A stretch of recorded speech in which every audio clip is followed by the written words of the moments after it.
Hello guys, welcome to our channel. ఈరోజు మనం పప్పన్నం ఎలా చేసుకోవాలో చూద్దాం.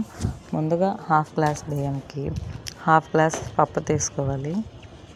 రెండు మంచిగా 2 times వాష్ చేసుకొని ఇప్పుడు తగినంత వాటర్ తీసుకోవాలి. ఇప్పుడు కొద్దిగా సాల్ట్, కొద్దిగా పసుపు వేసుకొని మంచిగా కలుపుకొని పొయ్యి మీద పెట్టి ఒక 10 నిమిషాల పాటు బాయిల్ అవుతుండగా మనం కావాల్సిన కూరగాయలు, నేనైతే వంకాయ, మునక్కాయ, అలాగే క్యారెట్,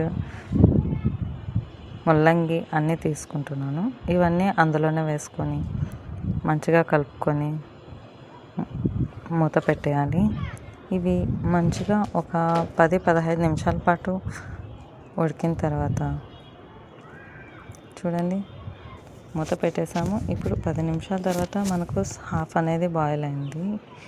ఈ విధంగా బాయిల్ అవుతున్నప్పుడు మనము పోపు అనేది రెడీ చేసుకుంటాము. పోపు అనేది ఎలా చేసుకుంటాము అంటే, ముందుగా ప్యాన్ తీసుకోవాలి. ప్యాన్ తీసుకొని కొద్దిగా ఆవాలు వేసుకోవాలి, అలాగే జీలకర్ర వేసుకోవాలి.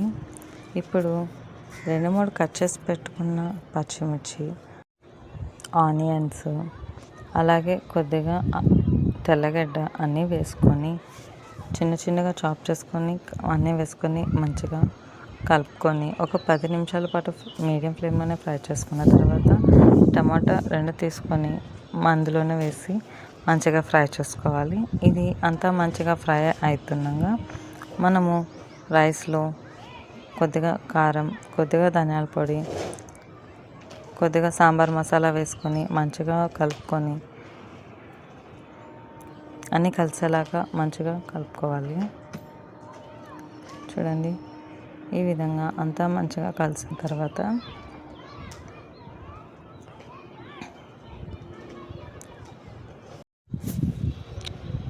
చూడండి, అంతగా మంచిగా సరిపోయిన తర్వాత ఇప్పుడు మనం పోపు వేసుకున్నాం కదా, అది అనేది మంచిగా ఫ్రై అయింది. ఇప్పుడు ఈ పోపు పప్పన్నంలో వేసుకొని కలుపుకోవాలి.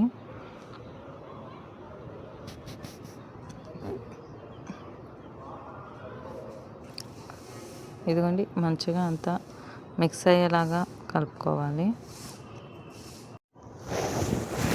ఇప్పుడు మొత్తం ఇలా కలుపుకొని పెట్టుకోవాలి. మనకు రైస్ అనేది పర్ఫెక్ట్గా బాయిల్ అయింది. పప్పు కూడా ఎక్కడా లేకుండా మొత్తం కరెక్ట్గా బాయిల్ అయింది. ఇప్పుడు ఇందులో కొద్దిగా కరివేపాకు, కొద్దిగా కొత్తిమీర వేసుకొని కలుపుకోవాలి.